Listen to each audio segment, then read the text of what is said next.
Cuba kita semak bacaan surah At-Tin ayat 1. Kita tengok ya, selama ni kita baca dengan betul ataupun silap. Baiklah, boleh buka muka surat 597 surah At-Tin. Okey.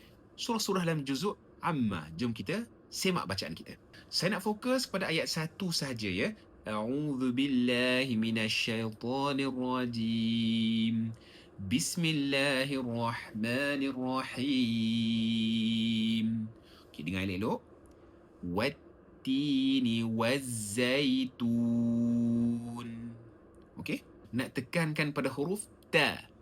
Wattini wazzaitun. Huruf ta, jangan ada elemen macam ada bunyi S dekat situ pula. Apa maksud saya? Wattini wazzaitun. Bunyi macam mak salih sikit. Wattini, wattini. Bukan wattini. Wattini. Ta, ti, tu.